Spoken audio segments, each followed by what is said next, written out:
Hey folks, we are just out here enjoying some southern living today. It's Labor Day, and I have my Pietta 1878 coach gun that we're talking about. So we got our banjo, we got our double barrel shotgun. Uh, all we need now is some sweet tea and a heart to bless, and we could have a complete southern afternoon. But I figured I'd go ahead and talk a little bit about this Pietta coach gun, being that I appear to be the only one on the interwebs that has any information about this out already. So what this is a side-by-side hammer-fired double barrel shotgun in the 1878 configuration. So it's meant for, shotgunnery, I guess, general shotgunnery, and apparently people use things like this in like cowboy competitions. I'm not really into stuff like that, but I just wanted a good old-fashioned double barrel shotgun for porch sitting, and just because I don't have one in this niche. So I did a video on this when I first got it. Again, I think it's the only thing that's out there. There's a lot of like Uberti, Colt. I think there was what's the other some other Italian company too also has one that's available, but not any information on the Pietta. So we are going to do a video on this and a general breakdown, because this is kind of a part two, but we've had this a couple years, so I have some further commentary on it. Now, this is empty, YouTube, of course. There's no shells anywhere about, and kind of an interesting old-timey configuration, being that these have been pretty ubiquitous all throughout the world since the beginning of firearm history. Really, not the beginning, but more recent history. Sorry, I'm just keeping an eye on my dog. So I've seen a lot of cases where people would be hunting and have them slung over their shoulder like this. I just recently saw a Liam Neeson movie where he plays an Irish character where he carries around his double barrel shotgun like that. But we're going to take this inside and get it into the light so you can enjoy some of the features, and we're just going to break down some of the details, because again, this is an informational video, free information for people that might be interested in this guy. So let's go ahead and do that now. Hopefully you can see it a little bit more clearer now. We will be holding it up to the camera to show some of the features up close here momentarily. But first, I wanted to give you some of the details in case those might be curious, being that not really a lot of videos or information out there. And so what I did is I went to the website and printed out this technical bulletin sheet here. So you can see there is a internal hammer version. I think I could prefer the hammer version that we have there. And apparently there's a nickel plated version and both a deluxe and standard version, depending on if you have color case hardening. I'm really not too sure which one this is.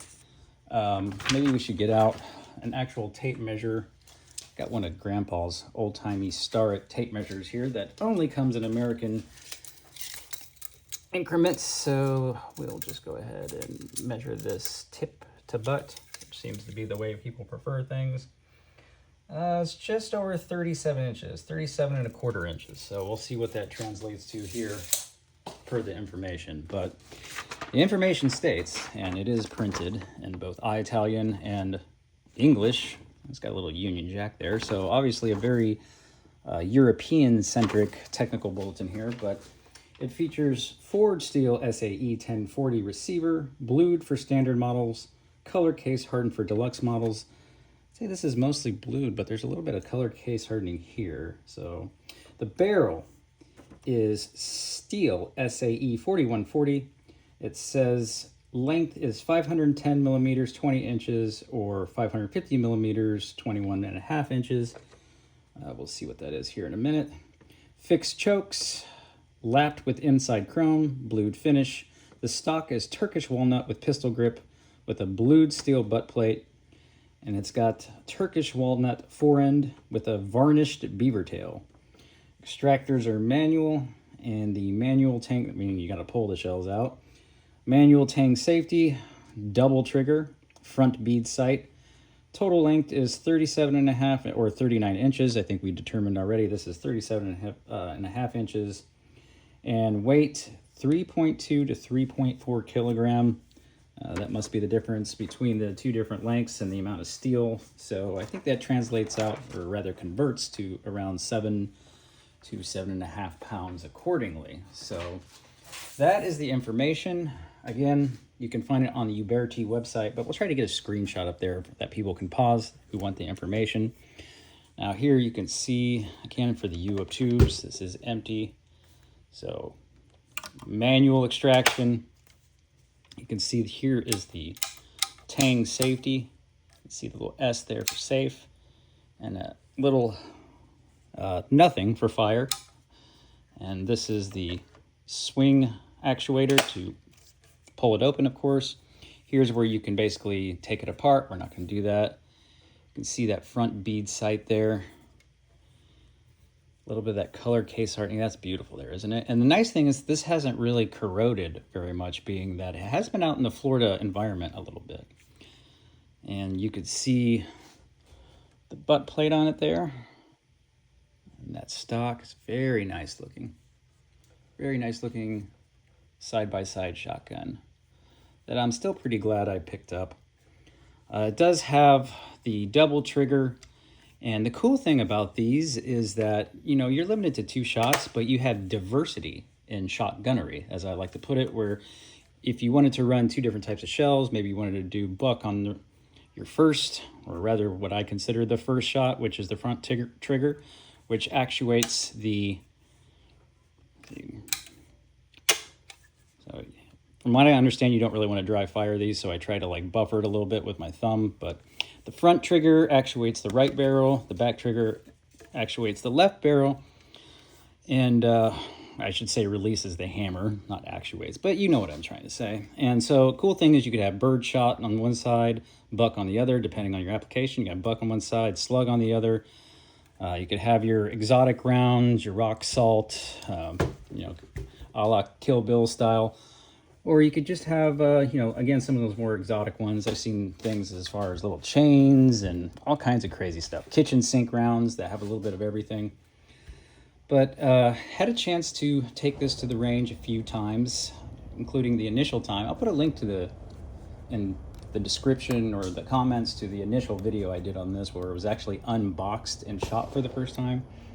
We've taken it down there. We run birdshot, we run buckshot, we run slugs, we run minis, Aguila minis. I think we have some other minis around here somewhere. Yeah, some of these Federals here we're working pretty good.